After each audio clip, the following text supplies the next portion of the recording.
7ই November জাতীয় বিপ্লব ও সংহতি দিবস উপলক্ষে ঢাকার সরোয়ার্দী উদ্যানে সমাবেশের অনুমতি না দেওয়ার প্রতিবাদে আগামীকাল রবিবার সারা দেশে বিক্ষোভ কর্মসূচি ঘোষণা করেছে বিএনপি। সমাবেশের অনুমতি না দেওয়ার নিন্দা জানিয়ে শনিবার দুপুরে নয়াপল্টনে বিএনপির কেন্দ্রীয় কার্যালয়ে এক সংবাদ সম্মেলনে দলের ভারপ্রাপ্ত মহাসচিব মির্জা ফখরুল ইসলাম আলমগীর বলেন, এই সভা সরকার আমাদেরকে করতে দেন, আমরা তীব্র নিন্দা জানাচ্ছি এবং প্রতিবাদ জানাচ্ছি এবং আমরা এর প্রতিবাদে যে আগামীকাল 9 নভেম্বর ঢাকা মহানগরী সহ সারা দেশের জেলা সদরে এবং আগামীকাল মহানগরের থানাগুলোতে এবং আমাদের সারা দেশের জেলা সদরগুলোতে এর জন্য প্রতিবাদ বিক্ষোভ কর্মসূচি পালিত হবে। ক্ষমতাসীন আওয়ামী লীগ সরকার রাজনৈতিকভাবে দেউলিয়া হয়ে এখন দেশকে পুলিশি রাষ্ট্রে পরিণত করেছে।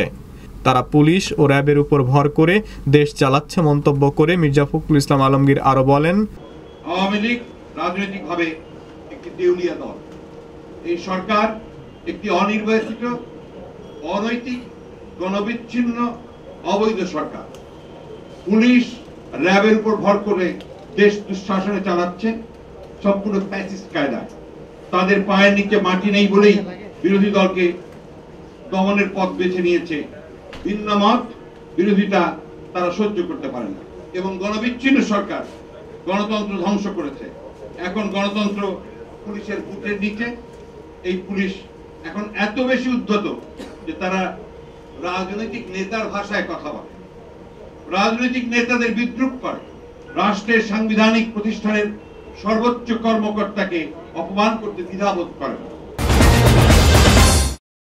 এদিকে বিএনপি 7ই নভেম্বরের সমাবেশ করতে না দেয়াকে ক্ষমতাসীন সরকারের অগণতান্ত্রিক আচরণ আখ্যা দিয়ে দলের স্থায়ী কমিটির সদস্য ও ঢাকা মহানগর বিএনপির আহ্বায়ক মির্জা আব্বাস সংবাদ সম্মেলনে বলেন, এই ধরনের অগণতান্ত্রিক আচরণ তারা যেন ঘোষণা না করে। আজকের কর্মসূচিটা হলো আগামীকাল যেটা দেওয়া হয়েছে,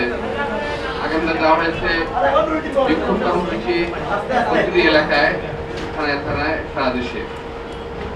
সরকার যদি বাধা দিয়ে থাকে, এইভাবে একের পর বাধা যদি দিতেই থাকে, তাহলে আসলে কিন্তু একদিন এই বাঁধ ভেঙেই যাবে। এই বাঁধ দিয়ে সরকার আসতে পারবে না।